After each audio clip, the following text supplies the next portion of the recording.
November 24th, 1971. A Boeing 727 Northwest Orient Flight 305 taxis for takeoff in Portland, Oregon. In seat 18C sits a calm man in a dark suit who bought his ticket in cash under the name Dan Cooper. Within the hour, he will hand a flight attendant a note claiming a bomb, demand $200,000 and 4 parachutes, and calmly wait for both. Then, somewhere over the forests of southwest Washington, he will walk to the back of the plane, lower the rear stairs, and jump out into the night, alone. He was never seen again. Of every hijacking in American commercial aviation history, this is the only one that was never solved. You're watching Black Box Breakdown.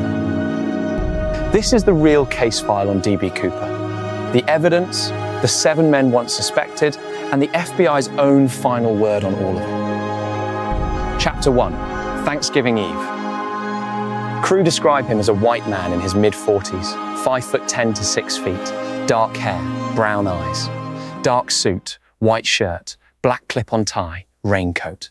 He orders a bourbon and soda before takeoff and pays for it.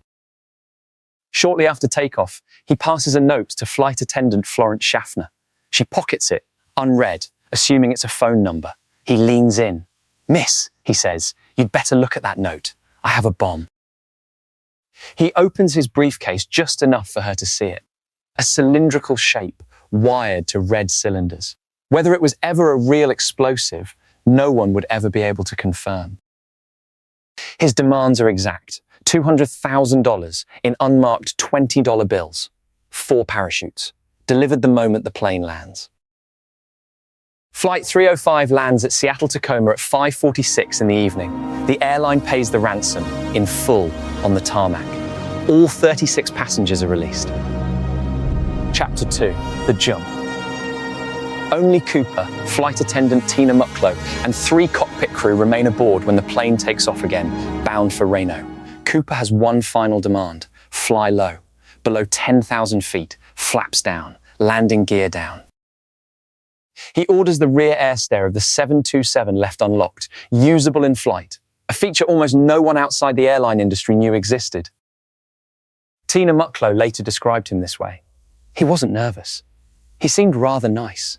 He was never cruel or nasty. He was thoughtful and calm the entire time." He sends Mucklow to the cockpit. Sometime around 8 o'clock that night, alone in the cabin, he lowers the stairs into the freezing dark and jumps with the money strapped to him and 2 parachutes. It is cold, wet, a 5,000-foot cloud ceiling, no moon. Nobody sees him go. The exact spot he landed has never been confirmed. Only an estimate worked backward from fuel and flight data somewhere over the forests of southwest Washington. Chapter 3, The Only Trace.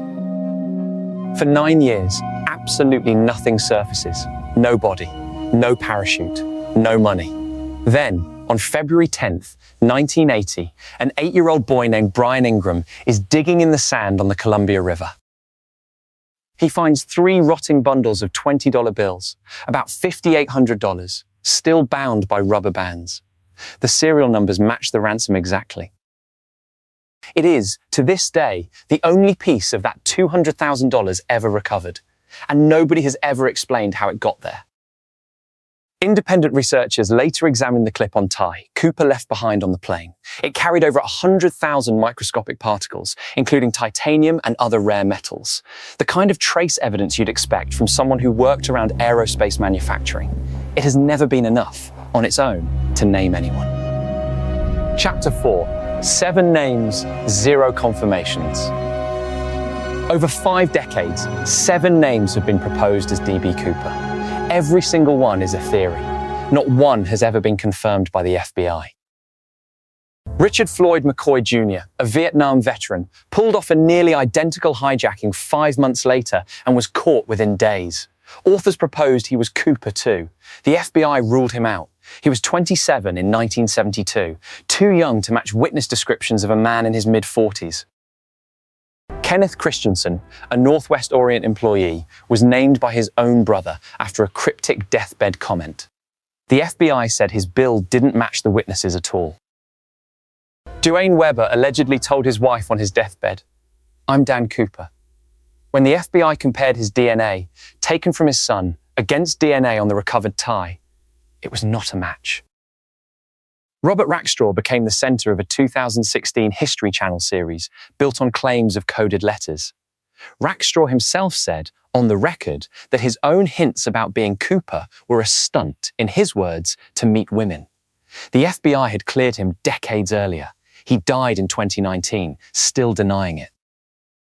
Barbara Dayton, a transgender Air Force veteran and licensed pilot, was said by friends to have confided she was Cooper. She reportedly recanted before she died. Her height and eye color never matched. Sheridan Peterson, a former Boeing employee who helped write the 727's own flight manual, was investigated for decades. The independent researcher who pursued him hardest eventually ruled him out too. Wrong eye color. Not a smoker, unlike the man on the plane. And in 2011, a woman named Marla Cooper told the FBI her uncle, Lynn Doyle Cooper, came home bloody and bruised days after the hijacking. The FBI tested his DNA against evidence from the case. No match. Chapter 5. The FBI's actual final word.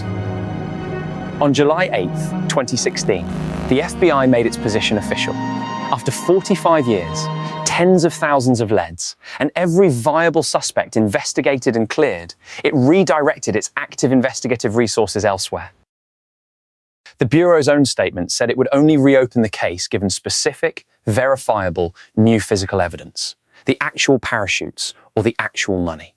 Nothing else.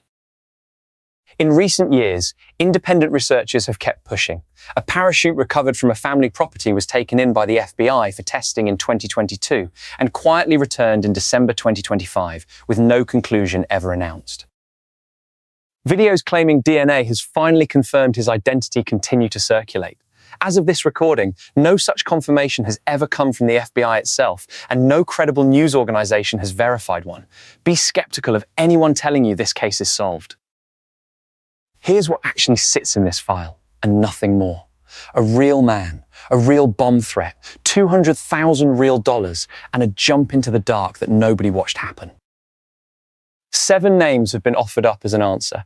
Every single one has been checked, and every single one has failed to be confirmed.